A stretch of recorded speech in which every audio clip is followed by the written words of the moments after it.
Hello tout le monde, j'espère que vous êtes en forme. On se retrouve pour une nouvelle vidéo.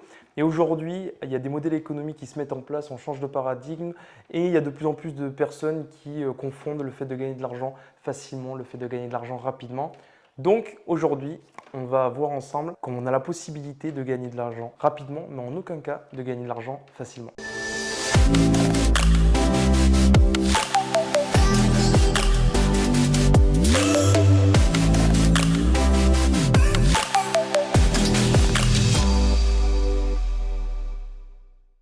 Donc ouais, effectivement, il y a des modèles économiques qui se mettent en place, qui se développent, avec lesquels nous avons la possibilité aujourd'hui de pouvoir gagner de l'argent rapidement, mais il y a de la nuance avec le fait de pouvoir gagner de l'argent facilement. Et il y a beaucoup de personnes aujourd'hui qui pensent qu'ils ont gagné de l'argent un peu indépendamment d'eux finalement, et que finalement c'est facile.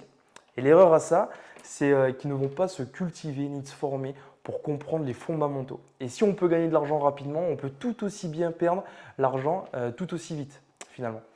Donc si on n'a pas un minimum d'intelligence financière, on ne saura pas gérer les gains ou même les pertes. Le but, c'est vraiment d'être détaché émotionnellement de tous les différents investissements dans lesquels on va être. Donc moi, des fois, j'ai des discussions. Il y a eu peu de temps, d'ailleurs, je pensais à une où on me dit c'est plus facile quand tu gagnes 10 000 euros par mois de savoir investir que quand tu gagnes 1 000. Et je suis absolument pas d'accord avec ça. Parce que si tu gagnes 10 000 euros, tu sais gérer 1 000 euros, évidemment, tu peux gérer derrière 10 000. Alors qu'à l'inverse, si tu ne sais pas gérer 1 000 euros, en aucun cas tu ne pourras gérer 5 000 ou 10 000. Et ça, c'est avéré.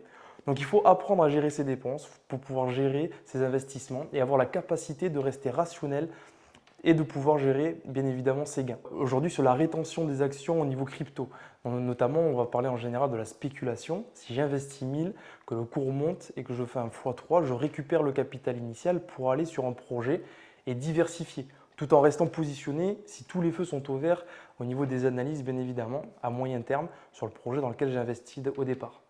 Et il y a aussi des personnes qui se croient des génies. Ils sont arrivés au bon endroit, au bon moment. Je vous prends l'exemple de l'immobilier. Vous achetez une maison dans une ville dans laquelle on construit une nouvelle école, une nouvelle route qui donne sur une rue principale. Et en 4 ans, votre maison a pris une plus-value de l'équivalent de 90 000 euros. Et vous êtes devenu un génie de l'immobilier indépendamment de vous. Vous étiez juste au bon endroit, au bon moment, et vous avez, par la spéculation et l'environnement favorable qui se développait autour de vous, gagner de l'argent, là pour le coup rapidement. Et en fait à ce moment-là, quand on a ces types de gains, il y a deux catégories de personnes. La première, c'est celle qui va se dire, allez, j'achète n'importe quoi et tous les 4 ans finalement je revends parce que je prends 90 000 tous les 4 ans. Par contre, il y a une autre catégorie de personnes qui vont se dire, alors attends, si je choisis le bon bien, le bon environnement, une bonne négociation, je peux faire de la plus-value dans l'immobilier. Il faudrait que j'en sache davantage pour être plus performant sur ce secteur. Donc vous voyez, la dynamique et l'état d'esprit, elle est complètement différente. Donc là, à ce moment-là, vous pérennisez et vous mettez toutes les chances de votre côté pour pouvoir vous permettre de réitérer l'opération. Donc là, concrètement, il y a deux types de profils de personnes qui vont soit se cultiver justement pour se dire on a eu de l'argent rapidement finalement, soit on se dit c'est de l'argent facile et donc là, on va réitérer des opérations mais qui vont foirer à 100% parce que là, si toutes les personnes achètent leur résidence principale, la vendaient avec 90 000 euros de plus, vous avez bien compris que les comptes bancaires, ce n'est pas les mêmes. Donc, par contre, il y a des gens qui aujourd'hui se forment sur le fait de se dire c'est possible. Par contre, c'est possible, il faut se former, on est dans la recherche, on est dans l'analyse. Ça nous prend du temps, mais évidemment, tout ce qui prend du temps vaut la peine. Ça, c'est important de le souligner et ça permet justement de pouvoir après devenir de plus en plus performant et de frôler l'excellence dans un secteur pour derrière pouvoir avoir des revenus beaucoup plus pérennes dans le temps.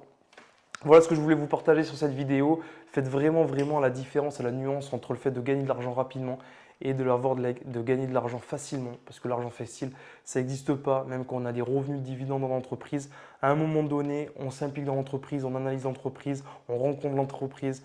Moi aujourd'hui, il y a déjà, par exemple sur l'année prochaine, des choses qui sont mises en place dans d'autres pays que la France pour pouvoir aller rencontrer l'entreprise, voir le développement. Donc il y a de l'implication personnelle dans tous les cas pour voir un peu la visualisation de l'entreprise qu'elle a à moyen et long terme.